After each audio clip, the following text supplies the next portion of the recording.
Hello everyone, আসসালামু আলাইকুম। Mariya's kitchen থেকে সবাইকে ওয়েলকাম জানিয়ে আজকের পর্বটি শুরু করছি। আমার আজকের পর্বে থাকছে 1 কাপ চিরা ও একটি মাত্র ডিম দিয়ে মজার একটি নাস্তা রেসিপি।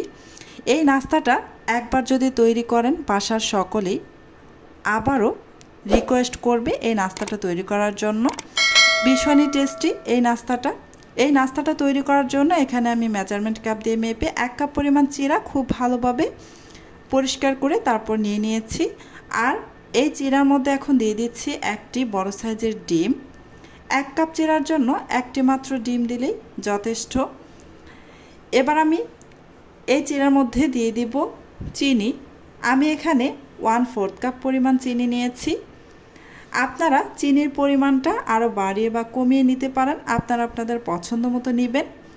এবার আমি এতে দিয়ে দিব স্বাদ মতো লবণ আর দিয়ে দিচ্ছি বেকিং পাউডার 1 চা চামচের 3 ভাগের 1 ভাগ। এই নাস্তা তৈরিতে সোডা ব্যবহার করবেন না, এখানে বেকিং পাউডারটাই দিতে হবে।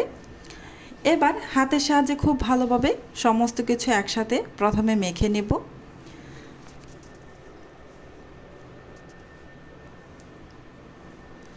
এই তো মেখে নেওয়া হয়ে গেছে। এখন আমি এতে অ্যাড করব গুঁড়া দুধ। আমি 10 টাকা দামের 1 প্যাকেট নিয়েছি।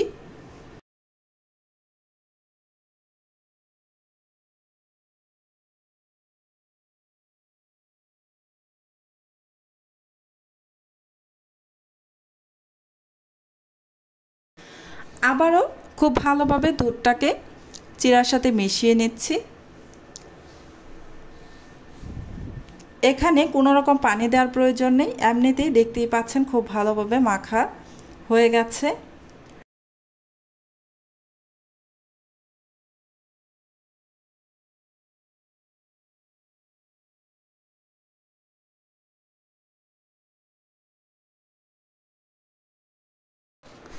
আমি 10 মিনিট রেস্টে রেখে দিয়েছিলাম। তারপর এই যে হাতটাকে ক্লিন করে এবার নাস্তার শেপটা দিয়ে দিব।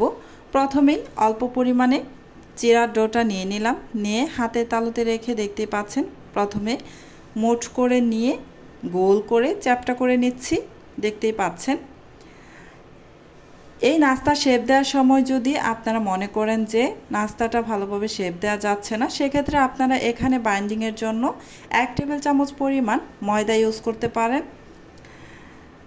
এবার চুলায় আমি একটা কড়াইতে বেশ কিছুটা তেল গরম করে নিয়েছি। এবার আমি এতে নাস্তাগুলো দিয়ে দিচ্ছি।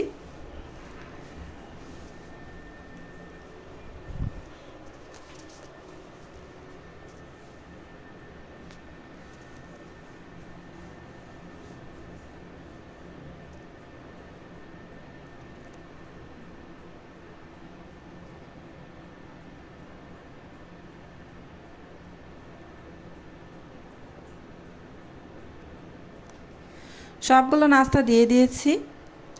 এবার আমি একটা চামচের সাহায্যে কিছুক্ষণ পর উল্টে দিচ্ছি। আমার নাস্তাগুলোর এক পাশ কিছুটা কালার চলে এসেছে, তাই আমি উল্টে দিলাম। চুলার আঁচ মিডিয়াম টু লো হিটে রেখে এই নাস্তাগুলো ভেজে নেবেন। খুব বেশি আছে এই নাস্তাগুলো ভাজতে যাবেন না, এতে করে খুব দ্রুত কালার চলে আসবে, ভালোভাবে ভাজা হবে না। দেখতেই পাচ্ছেন আমি উল্টে পাল্টে নাস্তাগুলোকে ভেজে নিয়েছি। খুব সুন্দর কালার চলে এসেছে আর নাস্তাগুলো আমার পারফেক্টভাবে ভাজা হয়ে গেছে।